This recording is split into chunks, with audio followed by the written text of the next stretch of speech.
జై శ్రీరామ్ అందరికీ నమస్కారం వెల్కమ్ టు న్యూస్ అఖండా నేను మీ కస్తూరి శ్రీధర్ ఈ ఫేక్ గాంధీ ఫ్యామిలీ ఈ దేశానికి వైరస్ మారి దాపురించింది అబ్బా ఏల దరిద్రం పట్టేట్టున్నది ఈ దేశానికి ఏమి కర్మరా స్వామి నాయన ఏళ్ళైన సంతంతా ఈ దిగుమతి చేసుకొని మనము ఏంది మనకి కర్మ అంటాలే చూడండి ఈ న్యూస్ చూడండి నేను ఎందుకు చెప్తున్నానో మీకే అర్థమవుతుంది ఈ కాంగ్రెస్ పార్టీ గురించి మనకందరికి కూడా తెలుసు నేనే వీళ్ళ భాగవతం ఏందో వీళ్ళ బతికేందో వీళ్ళ ఆలోచనలు ఎట్టుంటాయో ఇప్పటికే నేను చాలా వీడియోలు చేసిన మొన్నటి పార్లమెంట్ ఎన్నికల దగ్గర నుంచి ఈ కాంగ్రెస్ పార్టీ పూర్తిగా 100% ముస్లింల ఓట్ల కోసమే పనిచేస్తుంది కాదు నాయన ఎంతమంది ఉండారా ఓట్లు ఇచ్చి గెలిచేస్తారా అంటే వీళ్ళ ఉద్దేశం ఏంటంటే ఏముండదులే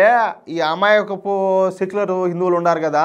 వాళ్ళు కూడా మనకే వచ్చారు మనం మాయ మాటలు చెప్తేనో అబద్ధ ప్రచారాలు చేస్తేనో ఏదో ఒక విధంగా ప్రలోభ పెడతానో అని చెప్పేసి వీళ్ళ ధైర్యం అర్థమవుతుందా ముస్లింల ప్రాపకం కోసం చివరకు హిందువులను దూషించడానికి కూడా ఈ కాంగ్రెస్ పార్టీ నాయకులు వెనకాడడంలే చూశారు కదా మీరా ముస్లింల ఓట్ల కోసం కాంగ్రెస్ పార్టీ ఏ స్థాయికైనా దిగజారడానికి సిద్ధంగా ఉన్నది ఈ క్రమంలోనే ముస్లింలను సంతృప్తిపరచడానికి అన్నట్టు మొన్న ప్రియాంక గాంధీ పార్లమెంటుకు ఈ పాలస్తీనా బ్యాగ్ని తీసుకొని ఇచ్చింది ఏదన్నే పాలస్తీనా బ్యాగ్ని తీసుకొచ్చింది ఇక ఈ విషయం పైన కాంగ్రెస్ పార్టీకు భారతీయ జనతా పార్టీకి మధ్యన పెద్ద యుద్ధమే జరిగింది లేకపోతే ఏది మా పాలస్తీనా బ్యాగ్ని తెచ్చాను నువ్వా పాలస్తీనా బ్యాగ్నా కాదు ఇప్పుడు పాకిస్తాన్లో హిందువులు ఇన్ని రోజులుగా అంటే దశాబ్దాలుగా ఇంత ఇబ్బంది పడతారు కదా పాకిస్తాన్లో ఉన్నటువంటి హిందువుల గురించి మీరు ఏ రోజున్నా మాట్లాడినారా ఆ బ్యాగ్ తేకూడదా అది తేలేదు ఏమి వచ్చేసి దానికి ఏం లేవా మిషన్లు దొరకలా మీకా లేకపోతే బ్యాగ్ ఏమన్నా ఏం లేదా చిల్లరలు మండలం లేవా ఏంది కథ అంటాలే ఎన్నాళ్ళు ఎన్ని సంవత్సరాలు ఎప్పటి వరకు ఈ విధంగా దేశాన్ని గుల్ల చేస్తారు హిందువులు తూట్లో పడుతారు కడుపు మండిపోతుంది అంటే మీరు చేసే చేష్టాలు చూస్తూ ఉంటే ఏంది ఇది అంటాలే ఏ పాపం చేసుకున్నావురా స్వామి మా కర్మ కాకపోతేనో ఎందుకు మీ నాయకత్వం ఏంది మీ పార్టీ ఏంది మీ దరిద్రం ఏంది ఈ దేశానికి అసలు శనిమారి పట్టారు మీరు ఏం అవసరం మీరు పాలస్తీనా అంట సిగ్గులే ఒకరవన్నా ఈ దేశంలో ఎంతోమంది హిందువుల మీద పశ్చిమ బెంగాల్లో కావచ్చు కేరళలో కావచ్చు కాశ్మీర్లో కావచ్చు వాళ్ళ జనాభా ఎక్కడుంటే అక్కడలా కూడా హిందువుల మీద దాడులు జరుగుతాయి కనీసం వాళ్ళ జనాభా ఎక్కువ ఉండే కాడ పండగలు చేసుకోవడానికి దిక్కులేదు అమ్మవారి మండపాలు పెట్టుకోవడానికిలే వినాయక చవితి మండపాలు పెట్టుకోవడానికిలే కనీసం పూజలు ఊరేగింపులు ఏం చేసుకోవడానికిలే ఆఖరికి ఆంధ్రప్రదేశ్లో మారుమూల ప్రాంతం రాయచోటు అనేది ఆ ఘాట్ ఏరియా ఉంటుంది అక్కడ ఆ రాయచోట్లో కూడా మొన్న ఐపుసాములు ఊరేగిస్తామంటే ఆడ కూడా పోయి దాడి చేసే ప్రయత్నం చేశారు ఏంది ఇది అంటాలే మెట్తో కొట్టించుకోవాల్సిందేలే ఎందుకంటే హిందూ ముస్లిం బాయ్ అన్నారు కదా పరమత సహనం పాటించారు కదా ఆ రోజు దేశం మత ప్రాతిపదికను విడిపినప్పుడు లేదు మీరు పోవాల్సిందే అని చెప్పేసి పాకిస్తాన్ వాళ్ళ మాదిరి ఇండియా వాళ్ళు చేయలే కదా భారతీయులు చేయలే కదా హిందువులు చేయలే కదా మాదిరా కాబట్టి ఆ బుద్ధి రావాల్సిందే వీళ్ళకు లేకపోతే ఈ రోటికి కూడా ఈ దేశం కోసం మాట్లాడకుండా ఈ దేశంలో ఉన్నటువంటి మెజార్టీ ప్రైన హిందువుల కోసం మాట్లాడకుండా ఎవరో పాలస్తీనా వాళ్ళ గురించి అంట బంగ్లాదేశ్లో ఉండే హిందువుల గురించి మాట్లాడలేదా ఏం మాట్లాడలేదే ఏముండదే ఈ రాహుల్ గాంధీకి ఏముండదే నోట్లో ఏమన్నా లాలీపాప్ పెట్టుకున్నాడా ఏందంటాలే అయితే ఈ విషయం పైన ఇజ్రాయెల్కు కోపం వచ్చింది చూడండి కర్మ అంటే ఎట్టుంటుందంటే ఇట్టే ఉంటుంది మేము భారతదేశానికి ఎంత సాయం చేస్తా భారత్ను నమ్మదగినటువంటి మిత్రదేశాల లిస్టులో పెట్టినప్పటికీ ఈ ప్రియాంక గాంధీ పాలస్తీనాకు సపోర్ట్ చేయడం ఏందన్న విషయం పైన ఇజ్రాయెల్ అయితే మన దేశం మీద కోపంగా ఉన్నది మొదటి నుంచి ఇజ్రాయెల్ వచ్చేసి మన మిత్రదేశం అట్టాడిది పాలస్తీనాకు ఇజ్రాయెల్కి మధ్య గొడవ జరుగుతుంది అట్లాంటప్పుడు మనం ఇజ్రాయెల్కి సపోర్ట్ చేయాల్సింది పోయి నువ్వు పాలస్తీనా బ్యాగ్ పట్టుకుని తిరిగినావంటే ఏమనుకోవాలంటాలే ఆడికి వీళ్ళు ఓపెన్గానే సపోర్ట్ చేశారులే పాలస్తీనాకు గాజాలో అది జరిగేటప్పుడు ఆలైసాన్ రాఫా అని ఇదంతా కూడా చాలా సపోర్ట్ చేశారు వీళ్ళు అయితే ఈ విషయాన్ని కనిపెట్టినటువంటి మన దేశ విదేశాంగ శాఖ మంత్రి జయశంకర్ గారు ఇజ్రాయెల్ ఫారిన్ మినిస్టర్కి ఫోన్ చేసి మాట్లాడినాడు తప్పుతుందా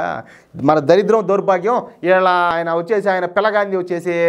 ఈ దేశానికి ప్రతిపక్ష నేత మొన్నే ఈ బై ఎలక్షన్లో వాయనాడు నుంచి ఎంపీగా గెలిచింది వీళ్ళు ఎన్ని చేసినా కూడా అది ఏం చూస్తారు ఇప్పుడు చూడు వాళ్ళు ఇజ్రాయెల్ వాళ్ళు ఏం చేస్తారు ఇది భారతదేశం ఈ మార్చి చేస్తుంది అని చెప్పి మాట్లాడతాను అంతేగాని ఈ భారతదేశంలో కొంతమంది డకాయిట్లు ఉన్నారు వాళ్ళు ఈ మార్చి చేస్తారని చెప్పి వాళ్ళు అనుకుంటారా లేదు కదా ఏం చేస్తాము ఖచ్చితంగా ఈ అపరాధాన్ని ఏదో ఒక విధంగా ఈ జరిగిన నష్టాన్ని ఏదో ఒక విధంగా పోడ్చాలా అందుకని చెప్పేసి ఇజ్రాయెల్ ఫారిన్ మినిస్టర్కి ఫోన్ చేసి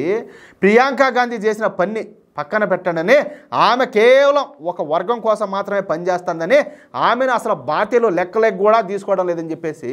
మన జయశంకర్ గారు ఇజ్రాయెల్కి అయితే సర్ది చెప్పినారు అంతేకాకుండా ఇజ్రాయెల్ను భారత ప్రభుత్వం శాశ్వత మిత్ర దేశంగా ప్రకటించడానికి జయశంకర్ గారు ఆమోదం తెలిపినారు. అంతేకాకుండా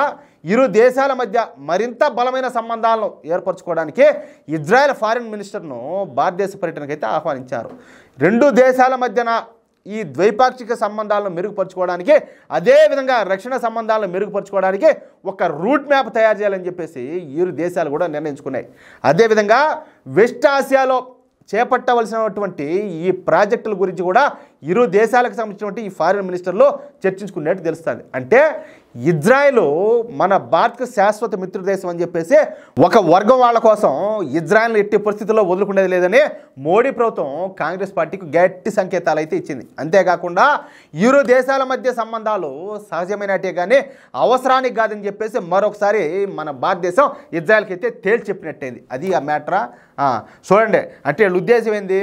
మొదటి నుంచి ఇజ్రాయెల్ వచ్చేసి మనకు మిత్రదేశమే కదా, అంటే మిత్ర దేశాల మధ్య ఏదో ఒక విధంగా చిచ్చులు పెట్టాలా, భారతదేశాన్ని ప్రపంచ చిత్రపటంలో ఏకాకిం చేయాలా, ఒంటని చేయాలా, ఈ దేశాన్ని ఏదో ఒక విధంగా సర్వనాశనం చేయాలని చెప్పేసి అది వీళ్ళ ప్లాను. ఏం పగ పెట్టుకుండారో మనసులో, ఏం కోపం పెట్టుకుండారో, ఏం పగ పెట్టుకుండారో, లేకపోతే ఏం ప్లాన్ వేసుకుండారో, ఇన్ని దారుణాలు ఎందుకు చేస్తారు? లేకపోతే వీళ్ళు మంచోళ్ళు అయితే ఆయన గారికి పిల్లగాంధీ గారికి బ్రిటిష్ పౌరసత్వం ఉండదంట, ఆయన మళ్ళీ మన దేశంలో ప్రతిపక్ష నేత. మన కర్మలే, మన చట్టాలు మారి ఉన్నాయి. ఏమన్నా మాట్లాడితే ఓయమ్మ బీజేపీ రాజ్యాంగాన్ని మారుస్తుంది అదిగిని ఇదిగిని అంటారు. వీళ్ళు ఏదో శుద్ధపోసలు అయినట్టు రాజ్యాంగాన్ని తుంగలో దొక్కి ఆ అర్ధరాత్రి ఎమర్జెన్సీని తీసుకొచ్చింది వీళ్ళవ్వ, వీళ్ళ నాయనమ్మ. వీళ్ళు నీతులు చెప్తారు మిగతా వాళ్ళందరికి కూడా, ఏనంటే మా శుద్ధపోస కబుర్లని. అర్థమైందా? ఎన్నో లేదు చెప్పుకుంటే బాధలు ఎన్నో ఉన్నాయి. సరే, నేను చెప్పింది కరెక్టే అని చెప్పి అనిపిస్తే మీరు ఈ న్యూస్ని నలుగురికి షేర్ చేయండి. మిత్రులారా, మీ యొక్క అమూల్యమైన అభిప్రాయాలను ప్రతి ఒక్కరు కూడా కామెంట్ రూపంలో తెలియజేయండి. మన ఛానల్ సబ్స్క్రైబ్ చేసుకోవడం మాత్రం మర్చిపోద్దు. ప్లీజ్ సపోర్ట్ చేయండి. జై శ్రీరామ్.